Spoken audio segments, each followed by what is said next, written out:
Alright, so here's the Talaria StingR. So I've mentioned in the fit and finish video that there's a few things here and there that needs some work. So one of the things is the wheel is not dished properly. You see this side is just tighter, right? This side is tighter and this side is looser. See my finger go through pretty easily. This side, my finger doesn't fit. It doesn't fit through there. So I have to dish this. Basically, I have to get the wheel over that direction by probably about maybe 2 millimeters or so. So what I'm gonna do is so what you need to do is you need to loosen up the spokes on this side and tighten up the spokes on this side. But you look at this wheel, it's because of this rotor. This rotor is there. If you look at the wheel itself is actually not symmetrical. The spokes are not symmetrical. So let's look at right here where the back up a little bit. So you see right there where if I line up this knob here to the knob on the other side of the wheel, you kind of see the spokes, right? You kind of see the spokes. If I do that on this side, you can't see the spokes because the hub is a little bit more inset. The hub here, the hub flange, is more closer to the center of the wheel. Closer to center than the hub on this side is, right? So that basically is asymmetrical. So you're like, what does that have to do with anything?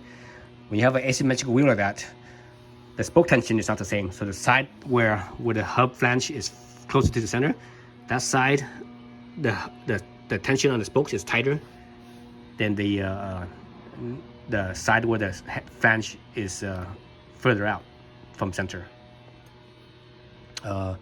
So what I'm gonna do here is what I'm probably gonna do is I think I'm gonna loosen up this side one turn and just tighten up this side one turn and see what happens.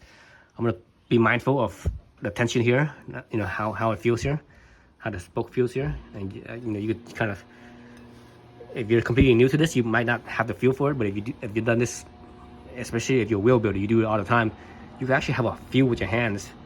You could usually tell, and you also, there's 3 ways of doing it. If you're very experienced and you have a very good feel, a very good touch, you can feel it with your hands. Another way of checking is plucking it like a guitar string, and you can listen to it. It has a certain sound. See that one rings more? That tells me that one's a little bit tighter than this one is over here. Or this one is, well, the thing is hitting the other spoke. That's why it's doing that. But usually, there it goes. There it goes.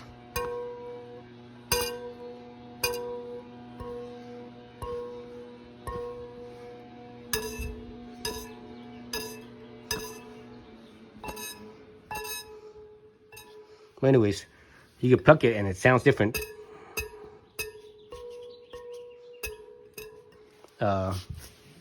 When it's tighter, it's going to be a higher pitched sound, just like on a guitar string is. The more you tighten up the string, the higher the pitch is. But anyways, so that's the second way of doing it. Third way of doing it is with a spoke tension meter.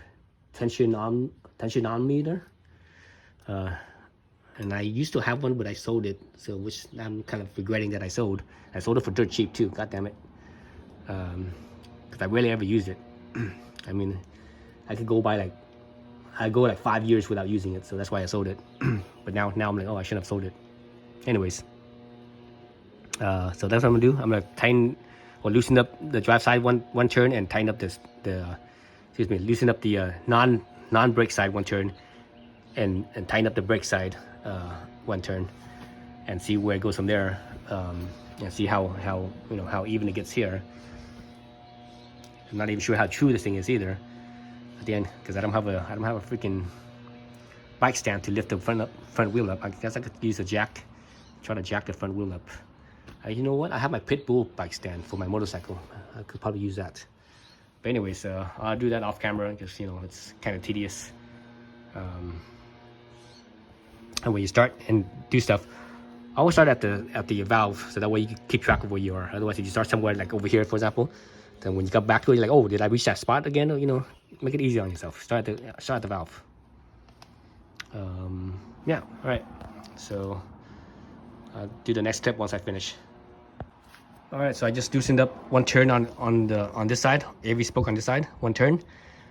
And definitely some spokes were tighter than others, because some of them, they were, you know, as I was loosening up, they were definitely looser than others, and some of them were tighter than others, for sure. So now I'm gonna do on this side. Actually, let's look at the progress here. So before I was able to slip my finger through pretty easily. Now I'm gonna still sort of slip it through, but it's being, you know, there's more friction there. And this side, it's still a little bit tight on this side, a little tighter, but it's looser than before though. I can actually get it like in there now, instead of before it was like it wasn't quite in the gap here. Oh, and I forgot to mention to you guys, the spoke nipple size on this I have is a 5.2 millimeters. So 5.2 millimeters for the spoke nipples. Here's my spoke kit. That's actually the smallest one. The smallest size is 5.2. I think the reason why I bought this kit is because they have the smallest one, because you know, all my bikes are like smaller and everything's smaller, so unless you have a, you know, big bike, then you would go with, like, you know, the biggest size here is 6.8. That's pretty damn big. So I think that's this end right here, 6.8. You know, 6.8 compared to 5.4. Actually, this is 6.6 right here. So 5.4 was a 6.6. See that difference there? Right. So anyways, so now I'm gonna tighten up one spoke on this side and see what happens.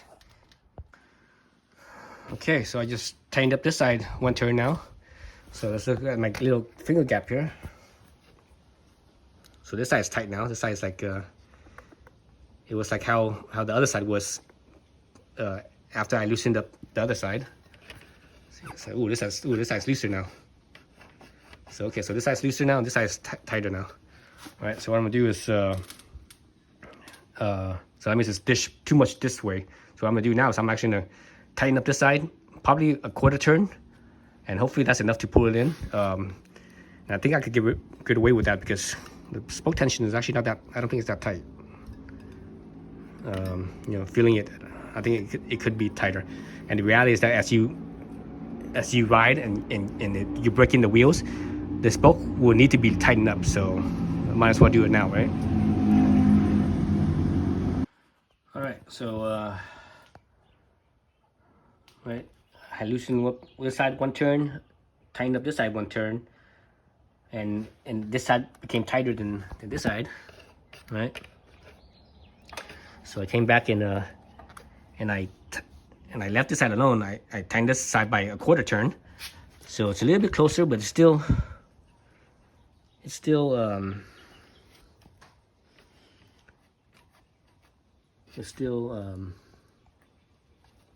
little bit tighter on this side now, just a tiny bit. So I'm thinking I could neither turn this one out by a quarter turn, and that would be good, but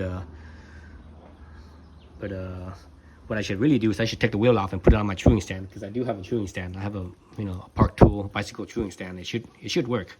I don't see why it wouldn't. But I'm kind of lazy because I have some bigger wheels on order, so it should be getting here, you know, in the next couple of weeks. I have a 21-inch front wheel and an 18-inch in the back, so I will make it kind of similar to, like, you know, my CRF, my Honda CRF over here. So yeah, so that's why I'm like, I don't want to put too much time into this thing, into these wheels anyways. Or maybe I'll chew them up nice and true once I get the new wheels. You know, I'll check the trueness on the new wheels.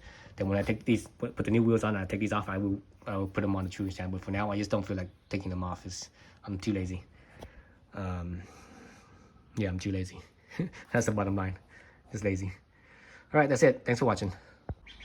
All right, so here's the Talaria StingR. So I already finished dishing the front wheel, or as close as I'm gonna get it. I'm not gonna bother with it anymore. It's within a millimeter from side to side of each other, so I'm not gonna bother with it anymore. But I am gonna dish the back wheel. The back wheel is quite a bit off. So this is how I'm measuring it. Just look at this, my calipers here. So I'm using this top edge right here. I'm gonna put it right up against the outer side of the rim right here. So that way it's flat. So you're like this, it's not flat, right? So it's now that top edge is flat, right? And I'm gonna use this end here to hook the swing arm. But I'm gonna do it from the bottom. So basically, let's bring this through here so you guys can see this. So hopefully you guys can see that. So I'm gonna lay it flat right there like so. Then bring this thing. So that's that way you get the consistency. Right, like so. So that's about right there. Let's see if I could move this without moving the calipers. So it's 53.24. I think it's actually a little bit bigger than that because when I moved it, when I moved it out, it actually got a little bit smaller. Something like that. So 54, basically, let's call it 54 millimeters. Let's see, you guys can't see that number. But anyways, it's 54 millimeters. And I already measured the other side. The other side was 48, excuse me, 48 millimeters. Actually, let's do the other side real fast. So let's do this side. So same thing, I'm gonna use that bottom, the top edge of the caliper, flatten it out with the rim, and hook that inside. So now this one's 48.3, right? Also, so basically, right, 54 and 48. That's 6 millimeters difference. So there's a 6 millimeter gap on the side that's bigger than the other side is, right? So that's what, like I said, I'm gonna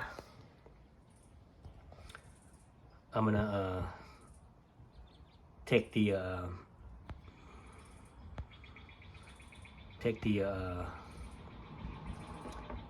loosen up the chain side spokes by one turn and tighten up the brake side spoke by one turn, and hopefully that'll be close enough. I think it'd be closer than the front. Well, the front was pretty off part of it too.